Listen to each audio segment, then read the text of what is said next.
Hello guys, आज हम बात करने वाले हैं डेटाबेस के बारे में। तो जनरली इस वीडियो में हम बात करेंगे कि एक्चुअली में डेटाबेस क्या है। हम किसी टॉपिक के ऊपर प्रॉपर्ली डिस्कस अभी नहीं कर रहे हैं, क्योंकि हम सिर्फ एक ओवरव्यू देना चाहते हैं कि डेटाबेस का मतलब क्या हो और एक्चुअली में कहाँ हम इसे देखते हैं और किस किस जगह में इसका इस्तेमाल होता है, तो कैसे इसका वर्किंग प्रोसीजर होता है। तो बस इतना जानेंगे इसमें। बाकी जो फर्दर डेटाबेस के ऑपरेशन, टाइप ऑफ डेटाबेसेस जितने होंगे वो फर्दर वीडियोस में हम लोग देखेंगे। ये बस में हमें इंट्रो है। तो डेटाबेस का मतलब क्या होता है कि जो डेटा, मतलब डेटा का स्टोरेज, मतलब डेटा का मतलब क्या होगा, यहाँ पे किसी टाइप का इन्फॉर्मेशन होगा। अब इन्फॉर्मेशन को स्टोर करने के लिए हमें एक जगह चाहिए होगा। जैसे हम लोग रियल वर्ल्ड में हम लोग अपने किसी भी स्टोर में डेटा को, मतलब कि प्रोडक्ट को रखते हैं, तो उसी टाइप से हम लोग कंप्यूटिंग में डेटा को एज ए इंफॉर्मेशन हम किसी जगह पे रखते हैं। उस जगह जो होती है या तो हार्ड डिस्क होती है या तो फिर मेमोरी होती है। तो मेमोरी में रखने का मतलब ये होता है कि जब तक रन टाइम है तब तक रहेगा। मतलब मेमोरी का कहने का मतलब ये हुआ कि रन टाइम पे तो ये अगर सिस्टम ऑफ हुआ तो ये सारा डेटा इरेज हो जाए। तो इस चीज को रिजॉल्व करने के लिए हमारे पास आता है डेटा स्टोरेज, जैसे कि हमारे पास होता है हार्ड या एसएसडी या फर्दर और भी हमारे पास जो डिस्क स्टोरेज के सिस्टम होते हैं। पर मेजरली हम हार्ड डिस्क और एसएसडी पे ही डिपेंड हो, क्योंकि यह सभी सिस्टम पे इंटीग्रेटेड हो। तो फर्दर अभी एक एग्जांपल लेते हैं कि कैसे एक डेटाबेस काम करता है। अब हम यहाँ जानेंगे कि जनरली हार्ड डिस्क में डेटा स्टोर कैसे होता है, हार्ड डिस्क या एसएसडी में डेटा स्टोर कैसे होता है, मतलब अपने जो भी हार्डवेयर बेसिस। तो मानते हैं कि हमारे पास एक कंप्यूटर है। अभी हम जनरली बात करेंगे विंडोज सिस्टम्स के ऊपर में, क्योंकि विंडोज सिस्टम से सभी को फेमिलियर होता है। इसके बाद होता है ऑपरेटिंग सिस्टम, उसके बाद होता है कर्नल के अंदर में ही सारी चीजें होती हैं, डिफाइंड रहती हैं ड्राइवर, मतलब हार्डवेयर लेवल से इंटरेक्शन करना। सिर्फ हार्डवेयर लेवल से नहीं होता, हम लोग सिस्टम के सॉफ्टवेयर लेवल पे भी कर सकते हैं। Interruption, low level software interruption के लिए भी कर सकते हैं, इंटरप्शन के लिए कर सकते हैं। उसके बाद आता है जनरली हार्डवेयर। तो मोटा मोटी हम जानेंगे कि अगर कोई फाइल है हमारे पास में, मेनली हम कुछ फाइल को सेव करना चाहते हैं। जैसे हम लोग जनरली चलाते हैं टेक्स्ट एडिटर, चलाते हैं। एग्जांपल लेते हैं टेक्स्ट एडिटर का, जो कि हर एक सिस्टम पे, हर एक ऑपरेटिंग सिस्टम पे अपना टेक्स्ट एडिटर होता है। तो जनरली विंडो पे क्या होता है, नोटपैड होती है, नोटपैड होती है। नोटपैड में मान लेते हैं कि हम फाइल बनाना चाहते हैं, फाइल डॉट टीएक्सटी के नाम से कुछ बनाना चाहते हैं। तो हम ये फाइल ओपन करेंगे, मतलब कि नोटपैड ओपन करेंगे, एबीसीडी कुछ एंटर कर दिया टेक्स्ट अपने में।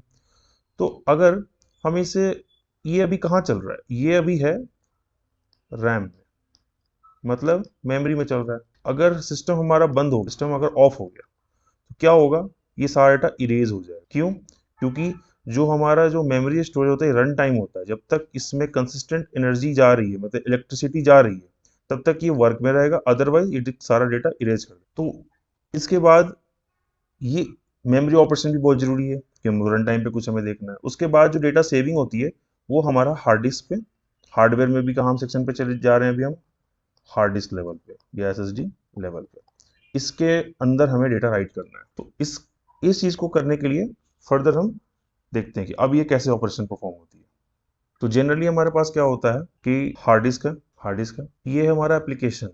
जैसे कि नोटपैड था हमारे पास में, जो हमने टेक्स्ट एंटर किए थे उसे हमें सेव करवाया। तो क्या होता है कि ऑपरेटिंग सिस्टम के पास में, ओएस के पास में हमेशा एक फाइल सिस्टम होता है। फाइल सिस्टम का मतलब ये होता है कि इसके पास आर्किटेक्चर है इस टाइप का, जो कि डेटा को हार्ड डिस्क में स्टोर करेगा और देन रीड करने की कैपेबिलिटी रखेगा। तो जब भी हम विंडो को कहते हैं कि फॉर्मेट कर रहे हैं, तो हम लोग एक फाइल सिस्टम इसके ऊपर चढ़ा देते हैं। जैसे NTFS हमने चढ़ा दिया, विंडो की होती है, और भी फाइल सिस्टम होती है, FAT32 होता है। इस तरह से फर्दर फाइल सिस्टम हमारे पास हो। फाइल सिस्टम एक तरह का प्रोग्राम होता है, इसको आप चाहो तो डिजाइन कर सकते हो। अगर आप सिस्टम लेवल पे जाना चाहते हो, अगर आप C++ या लो लेवल प्रोग्रामिंग करते हो, आपको डिस्क और हार्डवेयर लेवल की अच्छी नॉलेज है, तो आप अपना फाइल सिस्टम बना सकते हो। तो जनरली हम लोग नहीं बनाते, क्योंकि हमारे पास पहले से ही अच्छे फाइल सिस्टम्स हैं हमारे पास में, तो इन्हीं का हम यूज करते हैं। तो क्या होता है कि ये आर्किटेक्चर में इसमें लिखा होता है, इसमें सारा चीज फाइल सिस्टम का किस तरह से इसमें मैनेज करना है फाइल को। ये इसके फाइल सिस्टम के पास में ऑपरेशंस होती है। एग्जांपल के रूप में लेते हैं क्रिएट का, अपडेट का, रीड का, डिलीट का। तो ये सारी जो ऑपरेशंस होती हैं, ये सारी ऑपरेशंस पहले फाइल सिस्टम को भेजता है। उसके जो टेक्स्ट होती है जो हमने इंटर की, एक्चुअली में ये सारा बाइनरी होता है, हमें इनकोड होके दिख रहा होता है, क्योंकि हम इनकोडिंग डिकोडिंग करते हैं कि हमें किस टाइप की फॉर्मेट में हमें देखना है। अगर इसे हम रीड एज ए बाइनरी कर देंगे तो बाइनरी फॉर्मेट में दिखेगा, रीड एज ए टेक्स्ट करेंगे तो इनकोडिंग हो जाएगी हमारी टेक्सचुअल फॉर्मेट में। तो ये फाइल सिस्टम इसको लेता है। फाइल सिस्टम क्या करता है, एक रेंज बनाता है अपने अकॉर्डिंग। एक मेटा डेटा होता है हमारे पास में, मेटा डेटा जिसको कहते हैं फाइल का इन्फॉर्मेशन, क्या साइज है उसकी, क्या नेम है, क्या उसमें डेटा रखे हैं, इनकी बनाएगा। उसके बाद फाइल की पॉइंटर रखेगा कि कहाँ से लेके कहाँ तक है रेंज इस डिस्क में। ये जो प्रॉपर जो डिस्क में डालने जो डिस्क में ये इंसर्ट होगी जिस समय बाइनरी फॉर्मेट, तो कहाँ से कहाँ तक होगी, तो उसकी रेंज रहती है।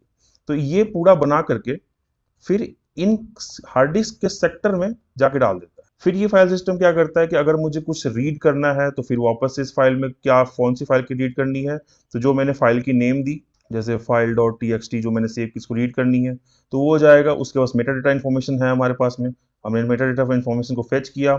फिर फेच करने के बाद में क्या करेगा फाइल सिस्टम, इसमें से रेंज निकालेगा कहाँ से लेके कहाँ तक का डेटा है, तो उससे निकाल के ला करके फिर हमें जिस भी तरह एप्लीकेशन में व्यू करानी है उसके फॉर्मेट में हम इनकोड करके फॉर्मेट से व्यू करवा लेते हैं। तो ये एक मोटा मोटी एक काम वर्किंग है फाइल सिस्टम का। तो ये बताने का मेरा पर्पस ये था कि इसी के बेसिस पे हम समझेंगे कि डेटाबेस जो मेरा आगे आने वाला जो कंसेप्ट है वहां पे भी इस टाइप की चीजों को क्यों इस्तेमाल होगा। अब हम आगे चलते हैं। अब हम जानेंगे कि डेटाबेस जो है वो हमें कैसे हम अचीव कर सकते हैं अपना पर्सनल डेटाबेस जो हमारे पास बनाने का तरीका। तो मैं नहीं कह रहा कि आप डेटाबेस खुद ही बनाओगे, मतलब कि डेटाबेस के इंटरनली वर्क एक मोटा मोटी वर्क कैसे होती है मैं उसको समझा रहा हूँ, क्योंकि पिछले से रेफरेंस हम इसलिए ले सकते हैं क्योंकि काम सारा वैसा ही होता है, बस ऑपरेशनल इंटरनल प्रोसेस थोड़ी सी चेंज होती है जो हमें रिक्वायरमेंट के अकॉर्डिंग बदलनी होती है। मतलब एक मोटा मोटी वर्किंग फ्लो एक होता है। तो जो डेटाबेस होता है हमारे पास में सेम फ्लो होती है। तो अब ये क्या होता है कि ये डेटाबेस है, ये भी कुछ नहीं होता, ये भी एक तरह का हमारा जो फाइल सिस्टम होता है हमारे पास में उसमें भी एज ए फाइल की तरह ही इसमें डेटा सेव होती है। जैसे कि फाइल 1.db कोई भी एक्सटेंशन रख लो, आप चाहो तो रख सकते हो।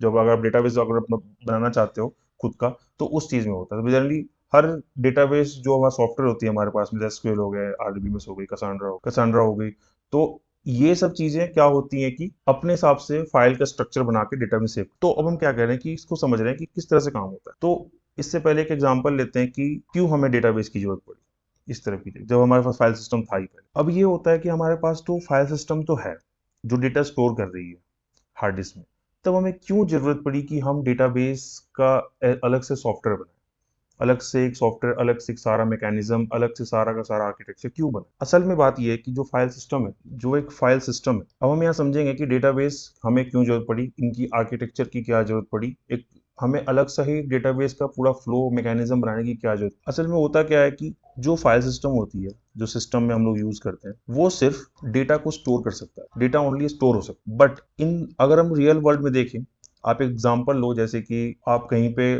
छोटा एग्जांपल लेते हैं, स्कूल जैसे जाते हो, स्कूल में जो हमारे पास जो रिकॉर्ड का उसमें क्या होता है कि हमारे पास में क्लास है, क्लास में टीचर्स होते हैं, टीचर का सेक्शन होता है, उसके बाद स्टूडेंट का सेक्शन होता है, उसके बाद कोर्स का सेक्शन होता है, फिर टीचर के भी अपने डिपार्टमेंट्स होते हैं, जो डिपार्टमेंटल जो टीचर्स होते हैं ये कनेक्टेड होते हैं स्टूडेंट से भी और कोर्स से भी। तो यहाँ पे मेनली हमें देखने को क्या मिल रहा है, ये देखने को यहाँ मुझे ये मिल रहा है कि यहाँ पे हो रही है रिलेशन मैप। क्या हम फाइल सिस्टम जो हमारे पास जो है, जो जनरली हमने फाइल से डेटा स्टोर करने के लिए या टेक्स्ट फाइल या बाइंड MP3 फाइल जैसे जो भी होता है हमारे पास में, उनको सेव कराने के करते हैं, क्या वो एक दूसरे से मैप रिलेट कर सकते हैं? नहीं कर सकते। वो बस हमें डेटा स्टोर कर सकते हैं और हमें एक डायरेक्टरी फॉर्मेट में मिल जाता है, पर डेटा की मैपिंग नहीं कर सकते वहां पे हम लोग। तो इससे दिक्कत ये आती है कि मैपिंग नहीं करने की वजह से कि अब डेटा हमारा जैसा चाहिए रिक्वायर्ड वैसा नहीं मिल पाता, इसीलिए हमें एक ऊपरी डेटाबेस की जरूरत पड़ी जो कि हम मैपिंग कर सकें एक दूसरे सेट से, क्योंकि हम यहाँ पे इन सबको सेट मान के चल रहे हैं। ये क्लास एक तरह का सेट है, ये भी एक तरह का सेट है। इन सेट की रिलेशन को हम नॉर्मल जो हमारे पास जो डिस्क ऑपरेटिंग सिस्टम की फाइल सिस्टम होती है उससे अचीव नहीं कर सकते, वो हो नहीं सकता। हमें खुद ही ऐसा कुछ बनाना होगा कि जो इन सब चीजों को मैप कर सके। तो इसी के लिए एक आता है हमारे पास में डेटाबेस के आर्किटेक्चर मॉडल्स। तो उन सब चीज वो फिर कैसे बनती है, तो वो हम देखते हैं। जो पिछला हमने रेफरेंस लिया, तो वहां पे सिंपली हम ले सकते हैं, एक हमारे पास यहाँ पे स्टोरेज है। ये स्टोरेज मैं बोलना चाहता हूँ कि ये डेटाबेस का स्टोरेज हुआ। इसके बाद हम NTFS का इसके बाद हम देखेंगे कि किस तरीके से फाइल सिस्टम में ऑपरेटिंग सिस्टम का फाइल सिस्टम यूज करके डेटाबेस स्टोर करता है। तो उससे पहले क्या होगा, एक स्टोरेज होगा, क्योंकि डेटा अब हम जो डायरेक्टरी होगी उसको हम एज ए मान लेते हैं हार्ड डिस्क, क्योंकि डेटाबेस भी यही करते हैं। जो डायरेक्टरी होगी हमारी, जो विंडो में डायरेक्टरी होगी वो हम मानेंगे एज ए स्टोरेज, ये मानेंगे। अब क्या होगा, इसके ऊपरी लेयर यहाँ पे एक यहाँ पे डेटाबेस हैंडलर होगा। डेटाबेस हैंडलर ये क्या करेगा इसके पास सारी ऑपरेशंस है कि कैसा स्ट्रक्चर बनाना है, कि स्ट्रक्चर कैसा बनाना है और ऑपरेशंस कौन कौन से परफॉर्म करने हैं, ये इसके पास होगा। तो अब हम चाहते हैं कि एक सिंपल सा एग्जांपल लेते हैं कि मुझे चाहिए टेबुलर फॉर्मेट में मैं चाहता हूं कि डेटा स्टोर करूं, तभी मैं दूसरे सेट से मैं मैप कर पाऊंगा। मान लेता हूं कि ये क्लास नाम का एक और दूसरा मेरे पास में स्टूडेंट नाम का है टेबल है, इसमें आईडी गई, मतलब स्टूडेंट आईडी है, ये नेम है, ये एज है, क्लास आईडी हो गई, क्लास का नेम हो गया और क्लास का टाइप हो गया और अदर थिंग जो भी हम रखना चाहते हैं। तो हम चाहते हैं कि इस क्लास में जब कोई इंसर्ट हो डेटा यहाँ पे, तो हम स्टूडेंट को इंसर्ट कराना चाहते हैं इस तरीके से। यहाँ पे हमने सब चीज डेटा फिल कर दिया, तो ये हम चाहते हैं कि स्टूडेंट का हो टेबल वो इधर इंसर्ट हो जाए। तो हम कैसे क्या करेंगे, क्लास की आईडी डाल देंगे, तो आईडी ऑटो जनरेटेड हो जाएगी। और इस तरह से मैं स्कूल की बात कर रहा हूँ, पर एक समझने के लिए एक आइडिया ले रहे हैं। और क्लास का नेम दे देंगे कि मान लेते हैं 4th स्टैंडर्ड है, और क्लास का टाइप क्या है, जो भी दे सकते हैं कि अभी केजी है, चाहे जो भी नाम दे सकते हैं। तो उसके बाद तो अब क्या होगा, अब स्टूडेंट में भी अलग से एंट्री करेंगे, अलग से एंट्री किए, स्टूडेंट की आईडी कितना है ऑटो जनरेट हो जाएगी, नेम क्या है एक्स है, एज क्या है 2 है, 22 ऐसे कर देते हैं, जो भी एज दे देते हैं। अब इसकी जो आईडी रेफरेंस होगी यहाँ मैप करना होगा। तो इन सब की जो मैपिंग का हम रिलेशन जो माइंड में रखे हैं, इन सब का जो स्ट्रक्चर बनेगा पूरा, इन सबको बैलेंस करने का जो स्ट्रक्चर है कि किस तरह से ये बाद में ऑपरेट करके कि ये मैप करके इसमें से ये लेके आओ, तो जो हम लोग ऑपरेशन परफॉर्म करेंगे उसको परफॉर्म होने से पहले हमें स्ट्रक्चर होना बहुत जरूरी है। तो उस स्ट्रक्चर को ये जो मैनेज करेगा वो डेटाबेस हैंडलर, वो इस चीज को मैनेज करेगा। तो इसमें सारी चीज मैकेनिज्म लिखी होती है। तो देन अब हमने जैसे इस स्ट्रक्चर को एज ए क्रिएट किया, तो ये गया, फिर इस डेटाबेस हैंडलर में सारा का सारा कॉन्फ़िगरेशन या ऑपरेशंस एल्गोरिदम सारी लिखी होती है कि इन सबको स्ट्रक्चर करो, इन सबको मैनेज करो, फिर एक स्ट्रक्चर बनाओ। वो स्ट्रक्चर एज ए सेव हो जाएगा इन दो अलग अलग टेबल के नाम से, जैसे क्लास का एक टेबल बन गया, एक तरह का फाइल बन जाएगा, उसके बाद एक स्टूडेंट नाम का फाइल बन जाएगा। तो मैं फाइल नहीं कह सकता, एक तरह का मैं कहूंगा सेक्शन बन जाएगा। तो सेक्शन बन के क्या होगा सिंपली, अब ये भी तो होगा कि ये एक तरह का रन टाइम प्रोग्राम है ना, सारा ये डेटाबेस का जो ऑपरेशन जो भी परफॉर्म हो रहा है। तो ये इसको उठा करके मुझे कहीं ना कहीं तो रखना पड़ेगा कि जब मैं डेटाबेस क्लोज करूंगा या अपना रन टाइम जो ऑपरेशन जैसे टेक्स्ट एडिटर था मैंने क्लोज किया, तो सारा डेटा रिमूव हो जाएगा रन टाइम पे चल रहा है। तो उसी तरह से मैं डेटाबेस के लिए कुछ ऑपरेशन परफॉर्म करने के लिए कि अब तुम डेटाबेस में सेव हो जाओ, क्योंकि जब बाद में मुझे जरूरत पड़ेगी तो मैं उसी फाइल को रीड करके उन स्ट्रक्चर को पार्स करके वापस से मैं डेटा ले आऊंगा। तो ये फिर क्या करता है, सिंपली ऑपरेटिंग सिस्टम का फाइल सिस्टम यूज करके सीधा स्टोर कर लेता है। फिर क्या, जब मुझे रीड की जरूरत पड़ती है तो क्या करता है कि जब मुझे रीड की जरूरत पड़ी, मैंने रीड की ऑपरेशन परफॉर्म की, तो मुझे क्लास में से कुछ फाइल चाहिए होगा। तो क्लास पहले कहाँ से आएगा, पहले तो आएगा ऑपरेटिंग सिस्टम से, पहले तो ये ऑपरेटिंग सिस्टम से आएगा, फिर ये जाएगा अपने डेटाबेस हैंडलर में। चल मेरे पास स्ट्रक्चर आ गया, तो जो डेटा इसमें जो सेव होंगे वो स्ट्रक्चर फॉर्म में चल रहे होंगे, वो मेरे पास आ गए। तो फिर मैं उसको रीड वापस से मैं रिटर्न कर दूंगा, जो भी यूजर उसको रीडिंग एबिलिटी कर सकता है। तो इस तरह से कुछ मोटा मोटी डेटाबेस का इंटरनल ऑपरेशंस होती हैं। अब ये डिपेंड करता है कि अब ये वर्किंग फ्लो तो कहीं ना कहीं सेम भी हो सकता है, कहीं कहीं कुछ चेंजेस आ सकते हैं, क्योंकि हर किसी का टेक्निक आर्किटेक्चर अलग होता है, पर मेजरली जो वर्किंग होता है वो फ्लो ऐसे ही कुछ होता है, एक एवरेज। अब डेटाबेस जो होता है वो अपने हिसाब से अलग अलग तरह का ऑपरेशन परफॉर्म करता है, तो उस चीज को हम लोग नेक्स्ट वीडियोस में जानेंगे। और डेटाबेस कितने टाइप के होते हैं वो अभी हम अगले नेक्स्ट वीडियोस में करेंगे। अभी इस वीडियो को एंड करते हैं। आप अगर वीडियो पसंद आई हो तो लाइक करें, सब्सक्राइब करें और शेयर करें। Thank you.